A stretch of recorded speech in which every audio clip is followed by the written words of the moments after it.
That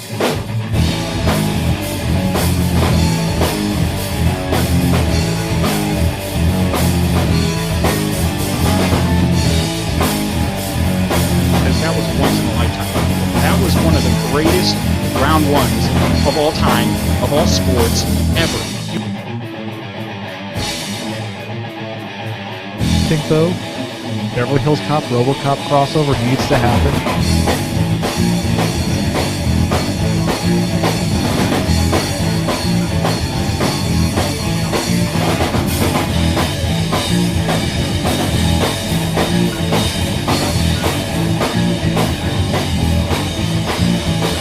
What is going on, everybody? Welcome to Words for My Face. My name is Brian. With me, as always, producer extraordinaire Brendan. Yo. And we are the one and only home of the Chewbacca chainsaws. That's a good face. Don't scare away our guest. Hey, we actually have a guest with us tonight. His name is Ryan Celsius. He does YouTube channels. He's got two, Ryan Celsius and Ryan Celsius Music. Introduce yourself, Ryan. And I can't hear you. And your mic's on mute. What happened to Ryan Celsius? So, that's... Man, now people think we're lying. No worries. Hey, we weren't lying. We really had a person. Ryan, what's going on, man? Not much, man. Sorry I had to mute some of the other stuff that's going on in the background on my computer. My mistake. It happens. It happens. But yeah. So I got your YouTube channels right there, right? Those two. Do you have any other ones you do? No, it's just those two. It's the music channel and then my video editing channel. Cool. And why don't you tell people a little bit about what you do? Because I was checking it out. You have what I can see is you pretty much cut up some videos in one of your channels and put a cool music track. Like I was watching the Kate Hansen one where you kind of did her little breakdancing ritual. I thought that was pretty clever. Oh yeah. That was more just like something funny to do at the time. You know, to see if I can get some additional views, things like that. Just sort of have fun with the edit. You know, I thought it was pretty funny. You know, usually it's other type of things because I'm obsessed with movies and videos and things like that. I usually like to chop up movies and, you know, provide some sound, some, you know, music backdrop for that using indie artists and things of that nature. Yeah, and I saw you had the one with Breaking Bad, and I thought that was just perfectly timed when they're undoing all the cases and everything. That was pretty awesome. Oh yeah, love that show.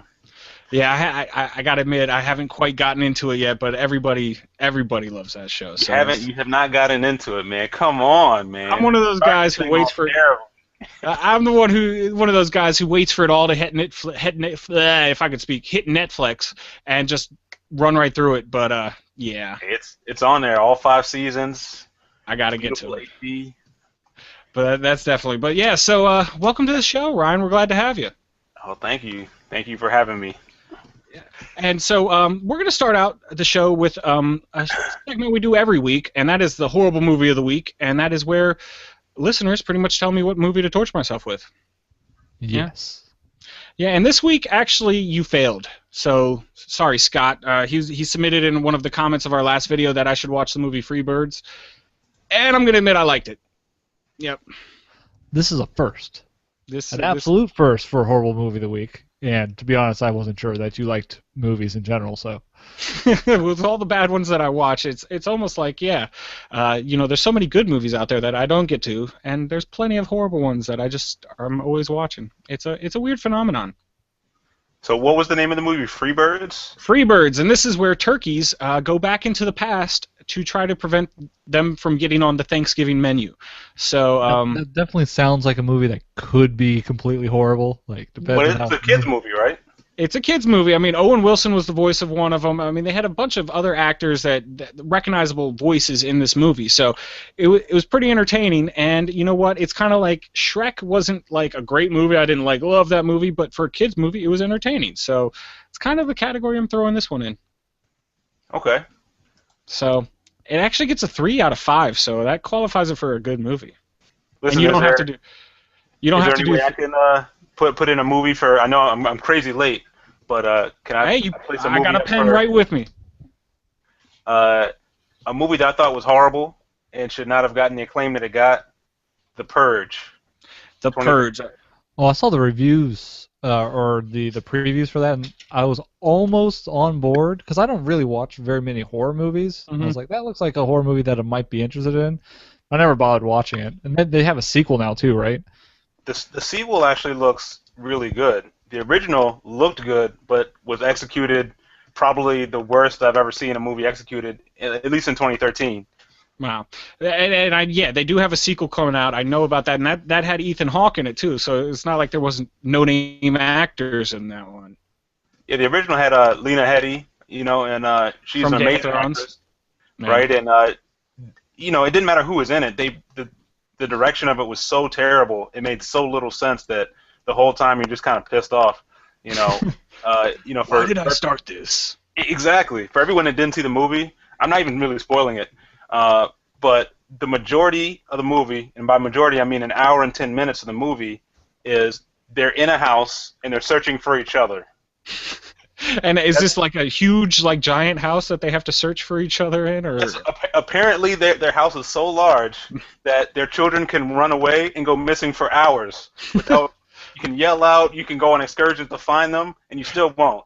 Do they have like the labyrinth built in their basement with a minotaur running around it or something? Like there may or may not be a garden maze inside of their house. Yes, may or may not. They leave that up to chance. You never quite know. All right, well, at least a mystery. That will be the horrible movie of the week next week. So I guess I'm looking forward to it, and not at all. But hey, that's what I do. Now people know what's going to be the horrible movie next week for once. Hey, and if you want to tell us how horrible it is, you can just leave that in comments down below. And this is something I should have done in the beginning of the show, but you can always hit us up at wordsformyface on Twitter, wordsformyface@gmail.com, wordsformyface.com, that's a thing, and comments down below. We'd like to hear from you. Yeah, so horrible movie of the week next week will be The Purge. We were kind of talking a little. We mentioned one of the characters, and I am not caught up on Game of Thrones, and this is kind of a travesty because apparently all the action happens in the next episode.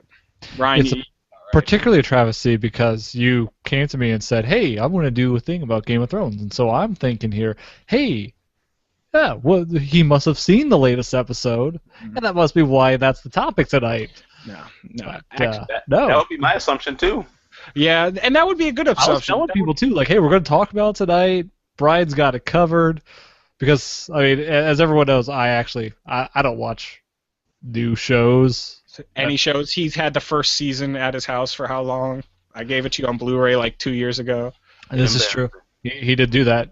So yes, I did. That is the truth too. So, but yeah, the part I wanted to talk about with Game of Thrones is that it's been an amazing season so far, but that the book readers really, they haven't ruined it for any of the TV watchers, because that is something you would think would happen with such a popular book series. You'd think that everybody would know everything, but I've been able to stay away from all the spoilers, and I think that's kind of amazing. Until now. Well, no, I still haven't had anything down below and spoil it right now. Well, they could, but I would read it. Please don't do that. I mean, the book readers don't spoil it for me because I specifically avoid them at all costs. I think that's the only reason. I guess that could work, but yeah, I mean, with such big books as they were, everything was spoiled in Lord of the Rings before those movies came out, so I just ended up reading the books anyway. So those books had also been out for 50 years beforehand, so you had plenty of opportunity to read it. Okay, that's true. That's true. I read them before the movies came out, and I was like 12 at the time, so. Yeah. I mean, I didn't honestly. I saw the first movie. I was like, "Wow, this is a cool thing," and decided to read the rest of the book. So that was, but yeah. So I was just gonna say thank you to the book readers for not ruining it for the rest of us. And if you're smart like Ryan, you'll just totally avoid all book readers. Maybe. And also watch the show regularly. Well, yeah, you could be smart and just catch it on Sundays when it's on. But like I said, that's not me. You know how I roll. But hey, listen, man. I mean, you got no excuse, man. I'm sure you got HBO Go. You got tablets. You got phones. All this technology. You can be watching, Daenerys conquer the, Athos. You can be doing all watching right now. Yeah, and she is turning into a badass on that show. So I am appreciating that. Because when first season she was kind of meek and timid, but she's really grown into her whole Khaleesi thing she's been doing. But yeah, so but that's a really cool show, and there's another show on HBO, and I do watch it on HBO Go. That's exactly how I get all that. Is Silicon Valley, and that's a pretty cool show. And actually, you guys know a lot more about this tech stuff than I do, but it's really cool. It's showing about a startup company, guys pretty much building it in their house, and they're building this really cool compression program, and just the cutthroatness and kind of making fun of Steve Jobs, which everybody should make fun of Steve Jobs if you ask me, and all those guys and Bill Gates and stuff like that. So. Have you seen that one? Yeah. I mean, I watched most of the episodes just by virtue of the fact that usually after Game of Thrones I'm so exhausted, from the awesomeness that I just experienced that I need something to sort of let me down. And it's good when there's a show that's not terrible that comes on after Game of Thrones. I could sort of lean back and enjoy passively. I think that's what Silicon Valley provides. I wouldn't say it's hilarious. But it has some funny moments. Has some moments. Yeah, that's what I was. Yeah, it definitely has its moments. That's the thing about it. I mean, I think the show that used to go out of Game of Thrones was Eastbound and Down for a long time, and that was a really good one. And then you were saying there's another one, Ladies Man, right? Yeah, Ladies Man, or not? It was Hello Ladies. Is what it was called. So yeah, and I'm with you because half the time when they end those Game of Thrones episodes, it's just like you're in the middle of a heart attack, and you're like, now I gotta wait till next week. Thanks a lot. So. And all the season of Game of Thrones have been cliffhangers, or not cliffhangers, but just they hit you hard at the end of the episode. Mm-hmm. So seeing a couple losers in California struggle for a startup, it brings me back to reality.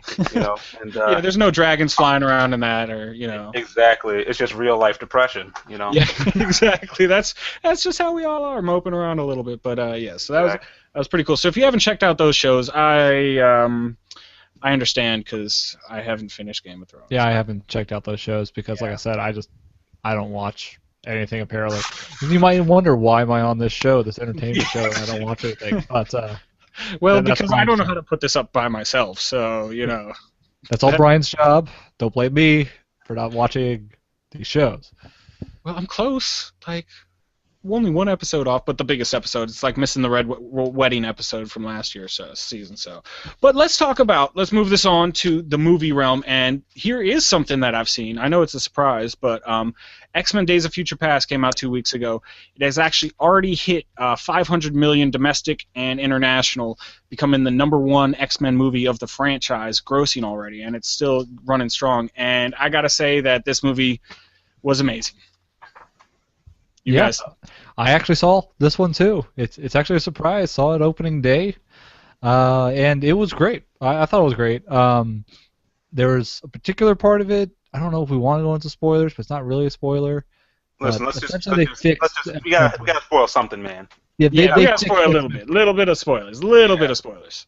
But go ahead and say what you were gonna say. I was gonna say that they fixed X-Men 3. Like we talked about it on the show previously. That was one of my top movies that I wanted to see remade because I wanted them to fix X-Men 3. Well, Days of Future Past solved the problem. All right. Well, it just was like we're gonna pretend some of this part of that movie didn't happen, and some of it did. Like Jean did turn into the Phoenix, but she didn't vaporize Professor Xavier. So they left it as you don't know what, if anything, really happened. You just know that all the crap is no longer the crap.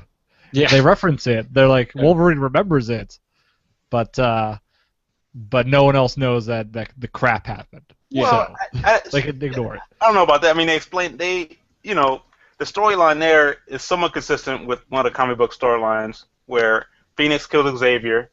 At the end of X3 Last Stand, they allude to the fact that Xavier's consciousness still existed, as they did in the comics. And in the comics, they eventually reveal that Xavier's consciousness found the comatose body of his twin brother, which then over a period of years became not a paraplegic comatose victim and regained some of his consciousness through there, and et cetera, et cetera. So it's, they didn't explain that at all in the movies. Yeah. But I'm led to believe that was the rationale, because otherwise it would just be a huge, huge plot hole. And the fact that they acknowledged that the other movies were part of this movie series, it means that I think they're going to fill in those gaps at some point. Yeah, it definitely lended a little more credibility to their whole "this is our X-Men universe that Fox is going for." So Exactly. just like the Marvel, or they're pretending some of those bad movies, like they kind of got rid of the Hulk one real quick, but the first Hulk one, and then they brought in another one. But they're trying to kind of make that universe going right there. So it wouldn't make sense for them just to pretend one movie didn't happen. So Exactly. As opposed to what Spider-Man went with recently, where they just completely changed the series over to the Amazing Spider-Man, switched out the actors, redid it, and I guess as far as I'm aware, they're just ignoring that the other movies existed. It's just a complete redo. Me too. But all right. So guys, who is your favorite mutant in this one? Pick one. Go ahead, Ryan. Oh, me? Yeah. Who's your favorite mutant in this movie? Put him on the spot. Yep, that's how I roll. In this particular movie, I would have to say, I don't know. I really liked. I don't know. I really liked Iceman for some reason in this one. He did turn all the way. He went full ice. He went full ice. Yeah, and his head came off at one point. I thought that was pretty cool. Iceman was pretty beast. At the beginning, and all at several points during the movie, Iceman is murdered. Spoiler alert. Yeah, well, yeah, but no, Iceman was, and he finally was shown, riding his little ice slide, so that was pretty cool too. No, I did like him. All right, Brendan, who was your favorite mutant of it? Well, I could go with what I was telling you before, but to be all serious, I would have to go with again, like I don't even know if they said her name, but the girl that had the portals. Oh man, that's about Blink. Yeah, man, Blink. That was mine. You jerk. So now she's pretty serious. Well, maybe you should have gone first. I mean, she was the best. I mean, honestly, she could have just made. Why couldn't she just transport those Sentinels like hundreds of miles away every time? I don't think she could do like that far. She couldn't go that far. Yeah. But hey, she was. I mean, she was like Nightcrawler from X-Men 2. Just that. They did that? That's awesome, So And honestly, like what I had been joking around before was that Nightcrawler was my favorite character from this movie, even though he's not in this movie, because Nightcrawler's just my favorite mutant, and they need to bring him back. So you're saying like fixed Nightcrawler in like Utero? Yeah, right? Yeah, that's true. That was one of the things I was wondering about in this movie is when was Nightcrawler born? Because they show his dad. With Nightcrawler then. Or she could have had him before she came back. That's true, because they have both his parents there, but one of them's not doing anything after the events of this movie. So I don't know. But I was also wondering, because a lot of this happens in the 70s. How old is Nightcrawler? I thought he was, fairly young, but I guess not. No, I mean he has the same genes as what's her face, as Mystique, as Raven. So they age so much slower that you really can't tell. In the previous movies, he looked like maybe he's in his 20s or something of that nature. But so did she at that time. She was replaced by Rebecca Romaine, so appeared as like a 30-year-old or something like that. Mm-hmm. And Mystique is the mother of a lot of mutants too in the comic book series. So. Well, two. Yeah. But all right, so guys, I'm glad we're talking about Mystique. Who looks better in blue, Jennifer Lawrence or Rebecca Romaine? Ooh, Brennan, I'm gonna throw it out there, Jennifer Lawrence. All right. I'm gonna second that opinion because she got I'm gonna second that opinion. Now, I think Jennifer Lawrence is a more beautiful girl, like outside of the blue. But I'm sorry, guys, I gotta disagree. I think Rebecca Romaine looked just way better. She was a little more sleeker, and the blue just fit her better. Is she a car? She said she's sleeker? Well, for lack of a better word, more streamlined. He had a little bit more wind resistance. Hey, she is sliding around on the floor a lot of those times. You need to be streamlined to do that. Come on. So. And so was J Law. She was sliding around a whole lot under the table. I could see a little friction. There was a little bit of friction there. She wasn't. She was doing capoeira, like breakdance and kung fu all over the place. There was no friction.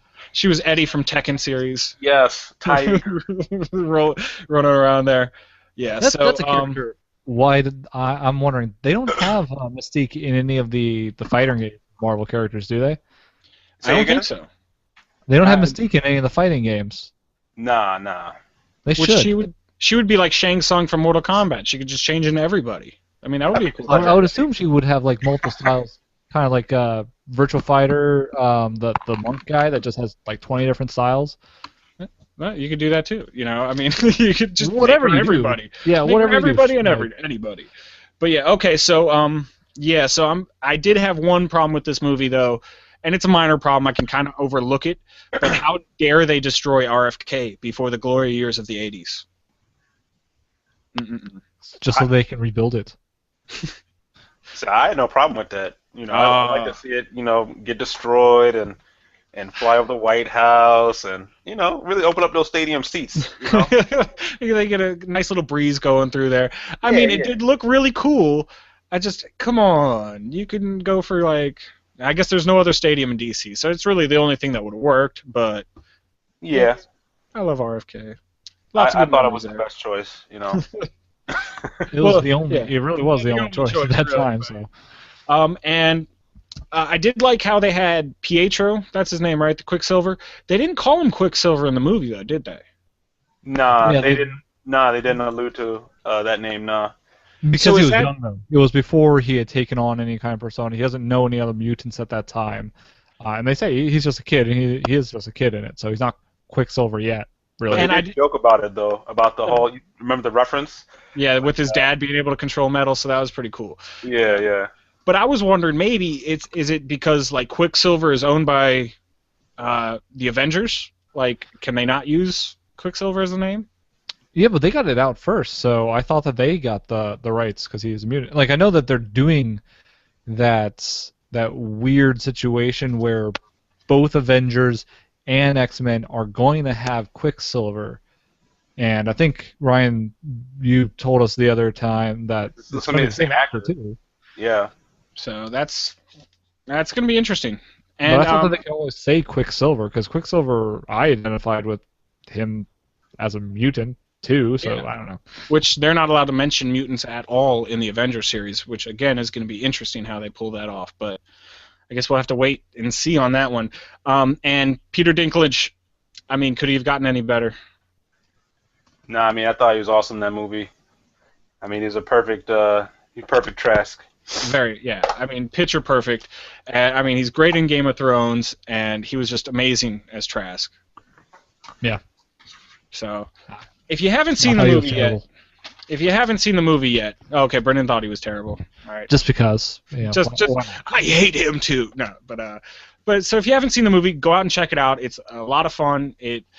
It's really leading up to the apocalypse, which is coming up in 2016. So that should be a lot of fun to see too. So check it out in theaters. If me and Brendan have already seen it, I mean, what are you doing? You're way behind the times. We don't see anything. But let's move it on to one of my favorite segments, and that is Quick Hits. What? I did it to you again. Why do you do this to me? I love to surprise him with that. He doesn't know when it's quite coming. I just throw it in there. But Quick Hits is pretty much a real quick segment where I name a couple stories and we give our thoughts on it real quick and move on. And so let's start off with the first Quick Hit. And that is that Maleficent. Maleficent tops the box office with 70 million, beating X-Men this weekend. That's not a surprise. I am surprised. Like, I think that's got to be entirely on the back of Angelina Jolie. Oh, totally. Yeah. Well, she's a star, so yeah. But I mean, yeah, it is X-Men's second week out. It just, I didn't know that would be that big. How could you not know? I mean, it's a Disney film. It's a remake of one of the most popular movies as childhood films, Sleeping Beauty, right? But that movie was made back in the 50s, 60s. Who talks about that movie anymore? That's like the less cared about one.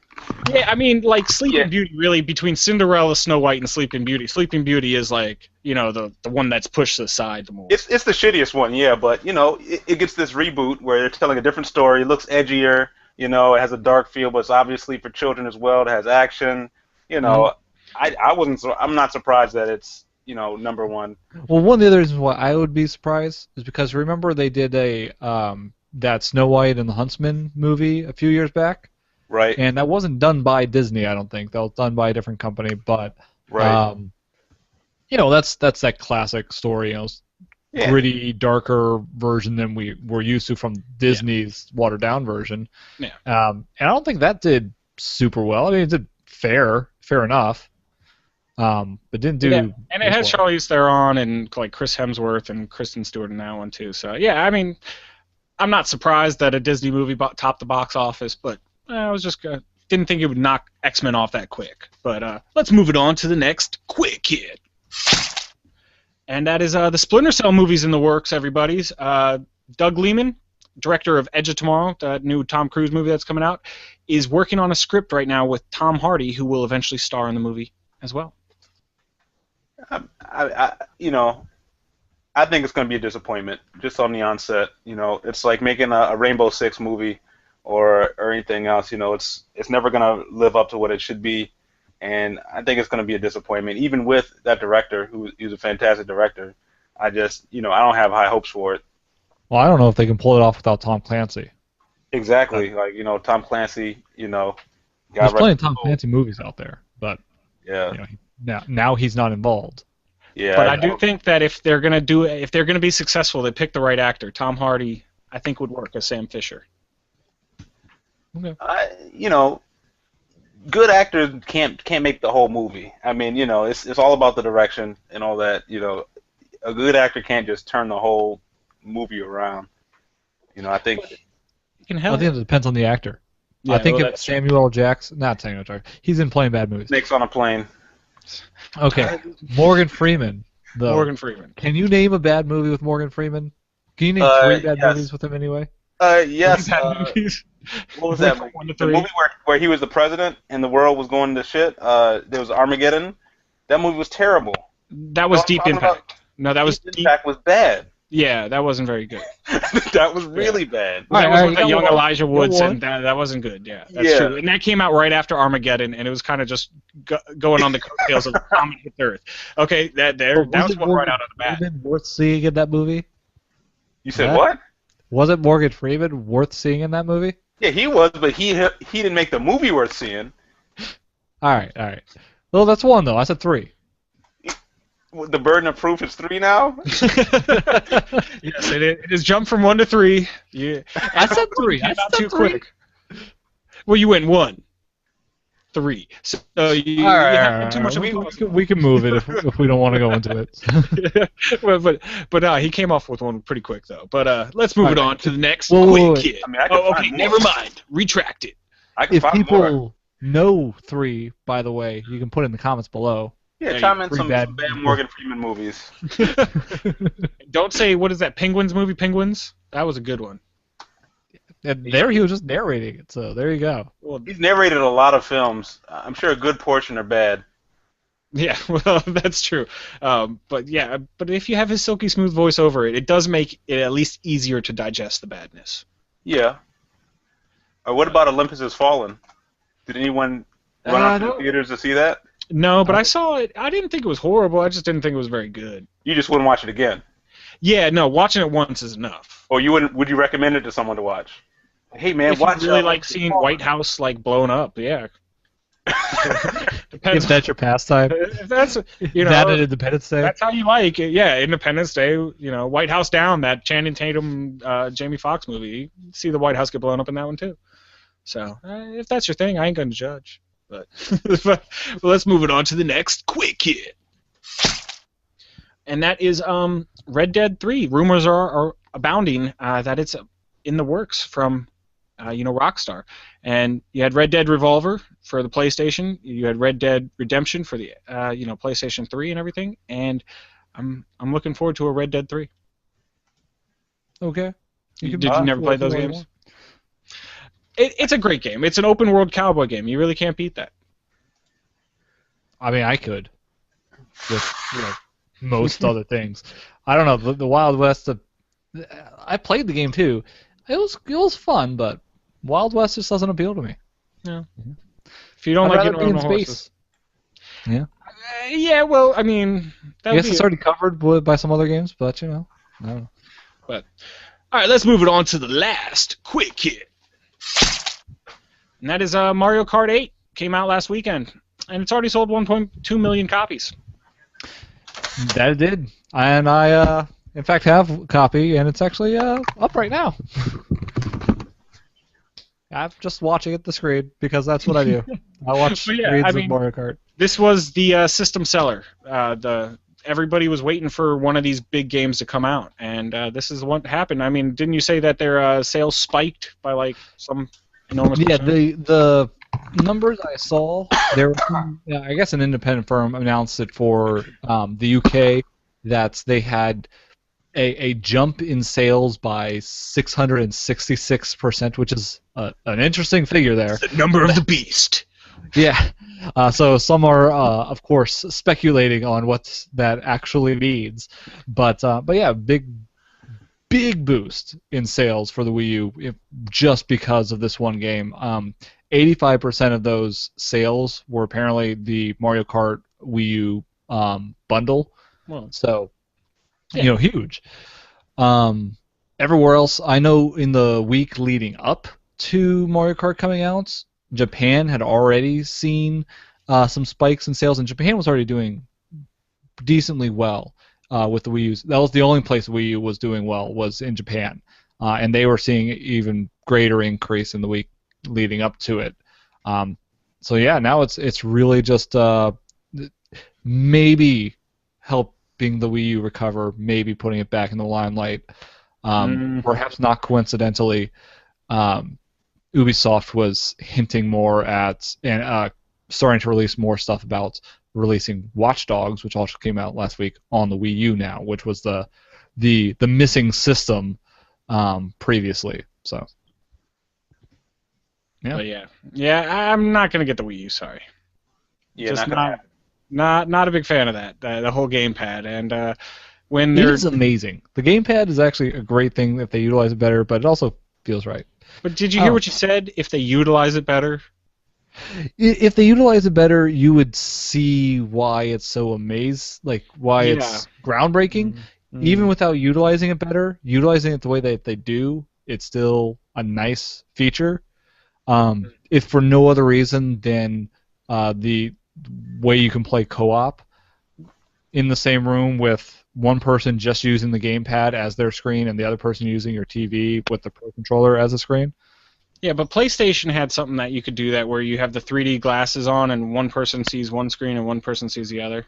Yeah, but you have to have a special 3D TV to do that. Yeah, but you have a special system to do what you're talking about. Yeah, but this system costs $200. Those TVs cost $1,000. Oh, okay, touche. But yeah, so. Yeah, I do like all those Nintendo games. It's not a system seller for me. But talking about games, we have E3 coming up next week, and if you don't know what that is, I just don't know how to help you. It's pretty big. But is it? Do you know what E3 stands for? What are the 3 E's, Brian? Something Entertainment Expo. Yeah. Electronic. I used to follow E3, but I have no idea what's going on anymore as far as what the top games are going to be or anything like that. Yeah, I think they've started to lose some importance since PAX started coming up. PAX is so much better at this point as far as just entertainment value, I think. Yeah, even though PAX is not geared as being the reveal con. I mean, reveals happen there, but it's more of a convention for fans than for the entertainment industry. But it just does so much better, and from everyone I've heard has said that PAX is just more fun to go to. Yeah. I mean, more fan even in the game industry, even game industry people say that they like PAX better. So. Yeah. So I mean, it just seems like PAX is more geared towards the fans, where E3 is more geared towards corporate. But they do have some pretty cool things coming out, and me and Brendan actually got a top 3 list of what we're looking forward to seeing this E3. Yeah. Am I starting it off this time? Yeah, would you want me to start it off? I can start it off. I don't like you, so yes. That's nice. No, I'll start it off. Okay, this is going to be pretty broad, but all the untitled games that are going to be revealed. What? I saw the schedule today. More than half of the time slots right now are undisclosed titles from many different companies. Microsoft has like 3 different undisclosed titles. Nintendo has 2. Ubisoft has 1 or 2 undisclosed titles. EA has an undisclosed title. All these things, big reveals that they haven't even hinted at yet. More so, I mean, usually you expect that, but more so than usual, where it's more than half on the schedule for big reveals, for big showcases, are new IPs or just unknown titles. So is that your top 3 unknown titles? No, that's my top. That's one of my top. That's number 3 on his because list. I can't really say Even though that you're was like excited about 15 any one things. of You're them. right. You're right, Ryan. That was like 15 things. You just said like there's like 5 or 10 unnamed titles. It's the top 3. Yeah, what does I'm that mean to about me? the fact that there's going to be reveals. Right? Okay, yeah, so you're looking forward to the ones that you don't expect. Yeah. Well, I can't say any particular one that I'm excited for because I don't know what it is. Gotcha. The third best thing about E3 is the unknown. Is that what you're saying? Yeah. Exactly. Right. Well, that's good. All right. Well, let's go with my number 3 then. And I'm looking forward to, now this isn't a big reveal or anything, but I'm just looking for more content and everything. It's the PlayStation Now service, which is supposed to be a PlayStation 4 streaming service where you can stream your PlayStation 3 games on. And I've been hearing rumors of like PlayStation 1 classics, PlayStation 2 classics coming out on this, and possibly an emulator somewhere in there. So I'm looking forward to seeing that. Okay. My second spot is going to be, I'm looking forward to seeing how, actually specifically PlayStation, Sony, attacks Xbox and Microsoft at this event. Because if you remember last E3 and the big reveal conferences and everything and how things went after that, it was kind of hilarious and didn't look good for Microsoft.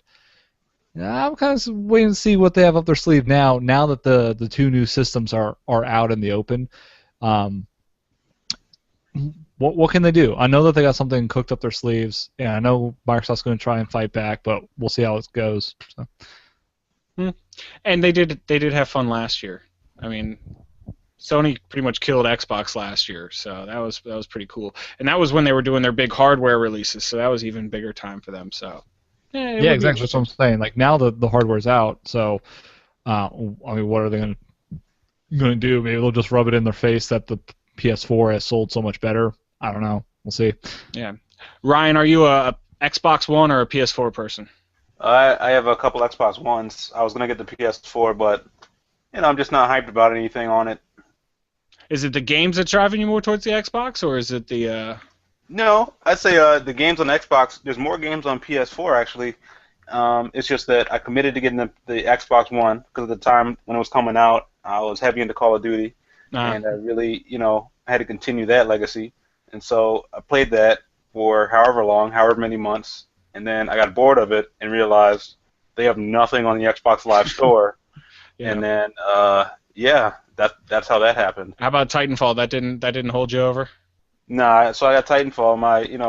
My girl enjoys it a lot, but I can't play it for hours and hours. I need a game I can play for at least 8 hours at a stretch, if need be. Hey, something to sink into. At this point, would you say that it was worth getting the Xbox One, or do you regret that decision and think you maybe should have gone with PS4? I think in my life I have 2 regrets. One of them was going to Target, and the second one was getting that Xbox One. Well, hey, it's not too late to change it though. So, but I understand the whole the Call of Duty thing. Like I'm an Xbox 360 person, but I am going over to PS4 when I get a new system. So. Yeah, and that Xbox One was a bigger investment too. So, man. Yeah. It's hard. But my number 2 for E3 is the Order 1866, and that is again, they revealed it last year, but I'm looking for details, gameplay, stuff like that. And the Order, if you don't know about it, is it's kind of like a modern day, and when I say modern day, I mean 1886 modern day version of the Knights of the Round. They're actually supposed to reprise that King Arthur legend, and this is the lasting group that is from there. And they pretty much they're fighting like werewolves and stuff, and they take this stuff called black water that makes them like live longer and stuff. And so I thought that was going to be an awesome game. All right. Cool. Who doesn't like King Arthur games? You. Okay, you're right. Yeah. I'm a big fan of King Arthur games, but I know you hate them. So I hate them. Hate them with a passion. Yeah, I don't know why I made them my number 2. I hate them so much. But what's your number 1, Brennan? My number 1 is going to be actually, and this is going to be one that can get me to huge disappointment if they don't show anything significantly new here. But hold on, pause real quick. Before you say your number 1, I'm going to say my number 1, Battlefront 3. Okay, that's that was not number my one, number wasn't 1. it? Oh, I thought that was your number 1. I was trying to get it in there before you did. Okay, go ahead. You finish your number 1. I mean, I know Battlefront 3 is coming out. I've been watching alpha demos of Battlefront 3 for the last 4 years when they decided to not make the project for so long. So I've seen a lot about it, but what I want to see at E3 though is more from Project Morpheus. Oh, okay. Project Morpheus. Yeah, because they showed it, previously already, but they only had 2 demo games to really show off. It was still in early stages. Okay. I want to see something more solid now. I want to see more demos. I want to see them really pushing that platform. If I don't see more from Project Morpheus, especially with Oculus coming right around the corner and the PS4 starting to hit its stride, I'm going to be disappointed because that's honestly. That might be the seller for me for the PS4. Well, what is this game? I've never even heard of it. What's going on with that? No, the Project Morpheus is PlayStation's equivalent to the Oculus Rift. It's a VR system that is supposed to be very low latency, can hook up to the PlayStation. They revealed that you remember the failed a PlayStation Move from the PS3 review? And the shiny ball with the yeah the little wand you would wave around, yeah. And the new PlayStation controllers with the motion sensing, the light emission, are designed to be motion controls, but are designed to be controls as well for VR environments. Okay. Which the Project Morpheus is supposed to be one of those steps towards. Okay. Or maybe even the final step towards, because that's giving you that vision, the complete, VR experience, low latency. Well, it's the Oculus Rift for the PlayStation. That's okay. But the thing is, the state of games is really bad when your top 3 did not have to contain 1 game. Your top 3 games you're waiting for in E3 contained 1 game.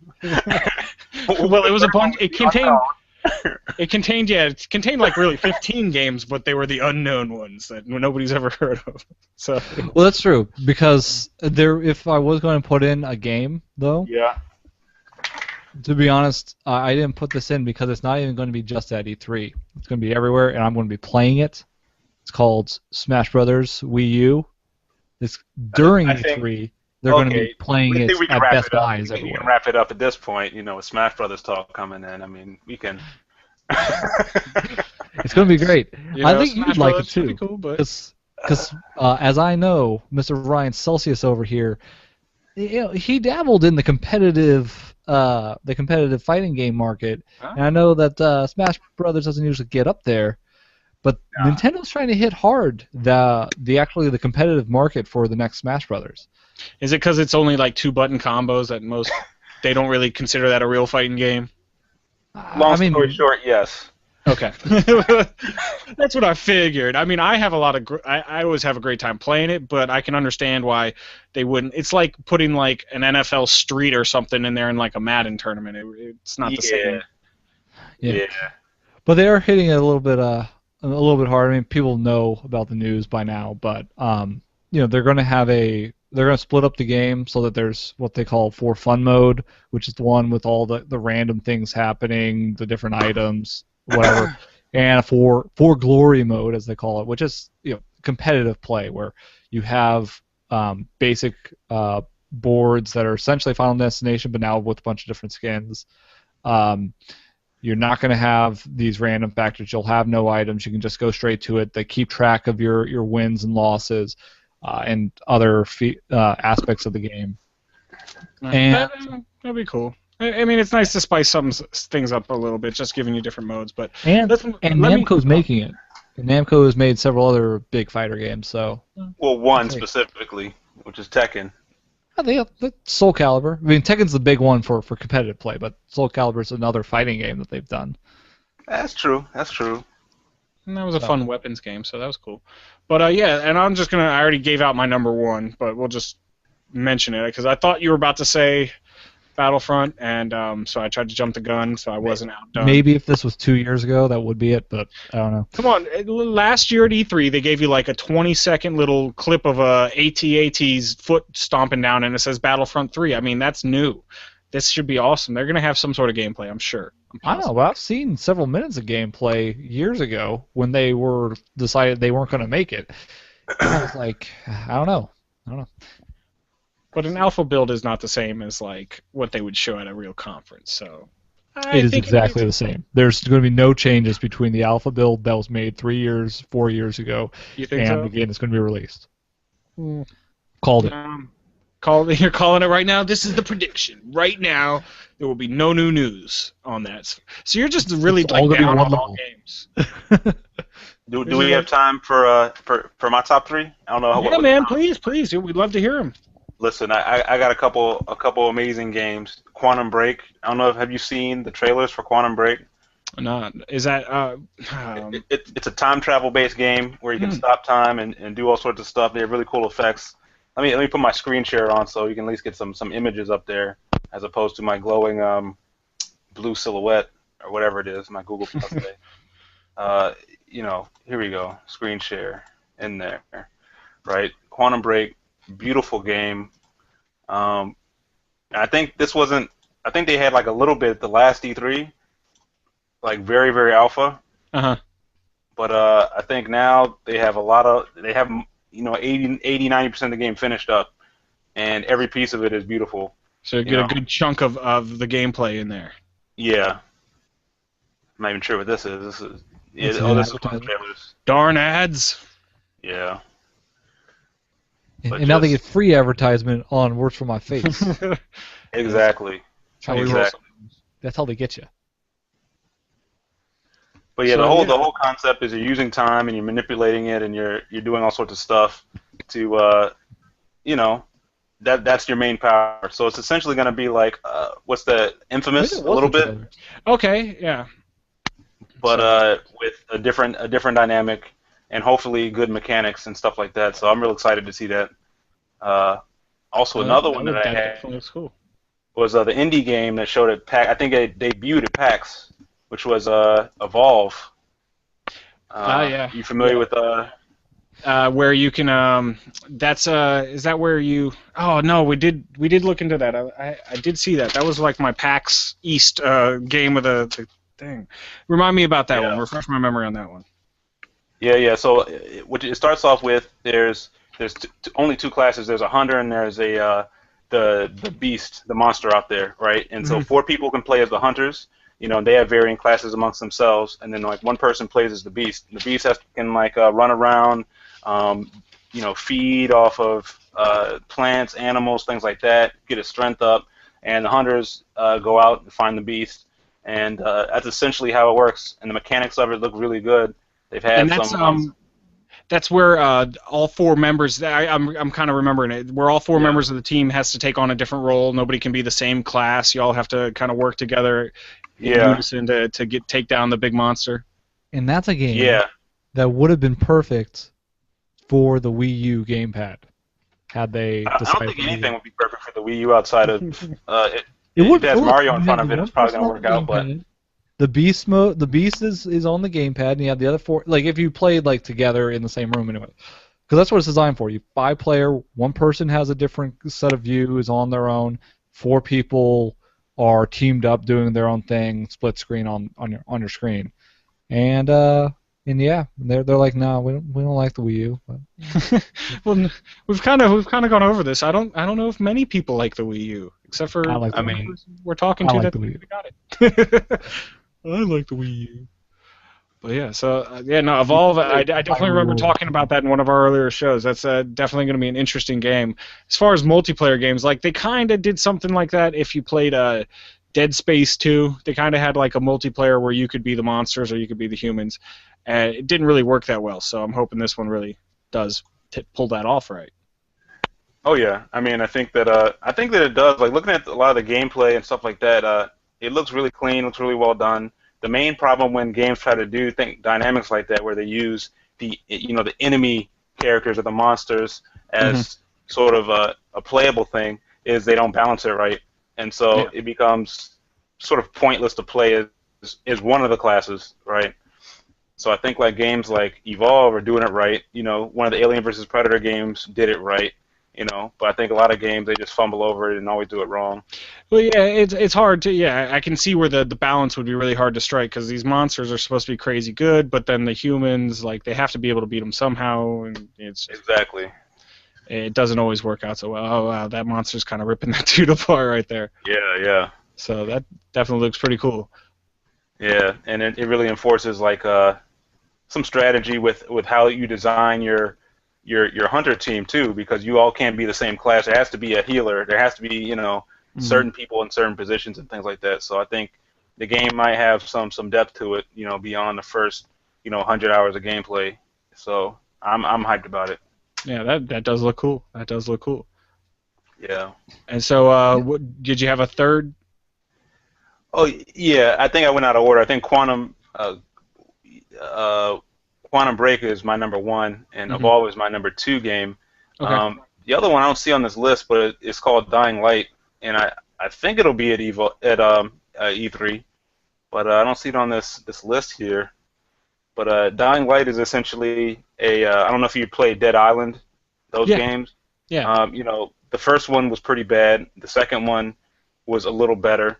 But Dying Light looks really good. Let me see if I can get at least a screenshot or something of it. But it looks like it's done really, really well, and they took a lot of time into really fixing all the problems that Dead Island had. Did you ever play State of Decay? No, I saw a video. I saw a walkthrough. It wasn't like a crazy great graphics or anything, but it was pretty enjoyable. It's kind of that whole Dead Island theme, running around from zombies trying to survive. Okay. While you're looking for that, definitely check it out. Yeah. While you're looking for that, I have a prediction though for one of those unannounced games that's going to come out. Okay. Tecmo Koei has a title. I'm going to guess it's going to be a Dynasty Warriors title. You think they're going to come out with another one so close to Hyrule Warriors coming out? Yeah, and that's what I'm going to be really interested on, because they've obviously been working on Hyrule Warriors, but they released Extreme Legends, 8 Extreme Legends, like a few months ago. And they're always working on a few at a time, because for every iteration there's like 5 games. So it's probably either going to be one of those extra iterations, or they might be announcing something else big because it's untitled. I'm going to guess it's a Dynasty Warriors one. Especially since they're showing it at E3. Like if it was at a Japanese expo, they have some other lines that I would expect them to do more, but I don't know. I guess we'll just wait and see. Maybe I'm just hoping it is, because I want to see what they're going to follow up Hyrule Warriors with. It's always interesting to see, but yeah. So yeah, E3 should be packed this year. Hopefully, it'll be a good time, and it won't be just some stupid stand in lines and wait for nothing. Sometimes they just don't come out with anything on these. But if they do have a couple of those games that were shown, especially that last one, Dying Light looked pretty awesome. I wasn't really listening to Brendan right there. I was just watching the screen. Yeah, that's probably the best choice. But I think that's going to about do it for the show. So we got to thank you again, Ryan, for coming on with us. And again, check out his channels, Ryan Celsius and Ryan Celsius Music on YouTube. They're awesome.